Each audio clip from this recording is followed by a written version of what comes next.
Hello viewers. हम लोग accounting principle के बारे में डिस्कस कर रहे थे। उसी कड़ी में आज हम एक और अकाउंटिंग प्रिंसिपल के बारे में डिस्कस करेंगे, जो कि उसका नाम है रियलाइजेशन प्रिंसिपल।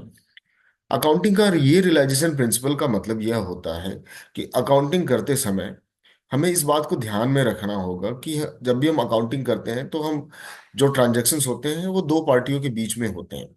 और जब तक दोनों पार्टियों का ट्रांजैक्शंस कंप्लीट ना हो जाए, रियलाइजेशन का मतलब रियलाइज ना हो जाए। कहने का मतलब कि मान लीजिए अगर बायर ने कहा कि हमें 5,000 का गुड्स खरीदना है और सेलर ने कहा यस, मुझे आपको बेचना है।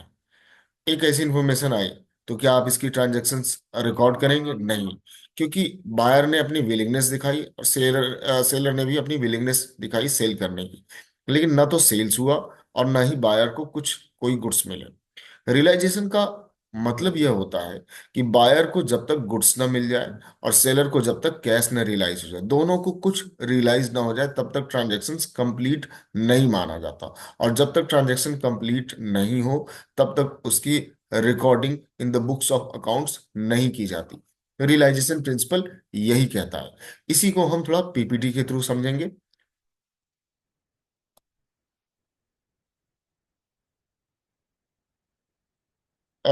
Revenue should be recognised when the major economic activities have been completed, यानी जब कोई भी रेवेन्यू रिकॉग्नाइज्ड हो जाए, यानी मिल जाए किसी को, और कोई इकोनॉमिक एक्टिविटी कंप्लीट हो जाए, तभी जाके उसे बुक्स ऑफ अकाउंट्स में एंटर करते हैं, अदरवाइज नहीं करते हैं। Sales are recognised when the goods are sold and delivered to customers or services are rendered, यानी जब तक उसको डिलीवर्ड ना हो जाए गुड्स और सर्विस, तब तक वो हमारा सेल्स कंप्लीट नहीं माना जाता।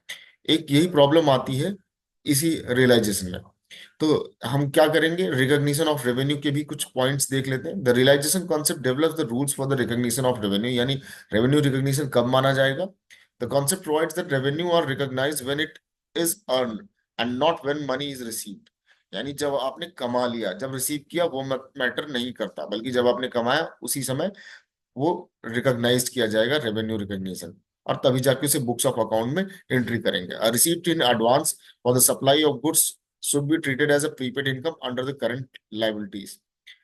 अगर कोई चीज आपको एडवांस मिल गई, उसको भी हम रेवेन्यू रिकॉग्निशन ही मानेंगे, लेकिन उसको करंट लाइबिलिटीज में प्रीपेड इनकम के तौर पे हम दिखाते हैं। Since revenue is principal component in the measurement of profit, the timing of its recognition has the direct effect on profit. यानी revenue recognition एक important role play करता है profit determine करते समय।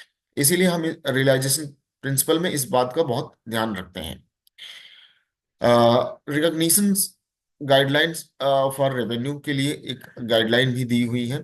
हम क्या है, वो तीन मेजर पॉइंट है। The major earning process has substantially been completed, यानी उस प्रोसेस का कंप्लीट होना जरूरी है, तभी जाके उसका बुक्स ऑफ अकाउंट्स में आप एंट्री करेंगे।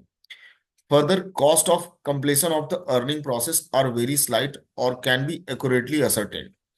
ठीक है, यानी जो भी कॉस्ट हुई है वो भी आप एक्यूरेटली असरटेन करें, इस पर ये कॉस्ट आई है, तभी जाके उस ट्रांजेक्शन को कंप्लीट माना जाएगा, अदरवाइज नहीं माना जाएगा। The buyer has admitted his liability to pay for the goods or services provided and the ultimate collection is relatively certain. अगर मान लीजिए किसी केस में गुड्स डिलीवर्ड हो गया, किसको, बायर को, सेलर ने डिलीवर कर दिया, और बायर ने ये एक्सेप्ट कर लिया कि हम अभी पैसा नहीं है लेकिन आपको फ्यूचर में देंगे, उसकी विलिंगनेस और उसकी एक्सेप्टेंस ये बताती है कि ट्रांजैक्शन कंप्लीट हुआ। भले पैसा नहीं दिया गया, लेकिन उसकी एक्सेप्टेंस भी हमारे लिए बहुत इंपॉर्टेंट करती है। एक एग्जांपल के थ्रू और समझ लेते हैं इसी को। Goods sent to our customers on sales on return basis, इसका मतलब यही होता है कि this means the customers do not pay for the goods until they confirm to buy. If they do not buy the goods return to us.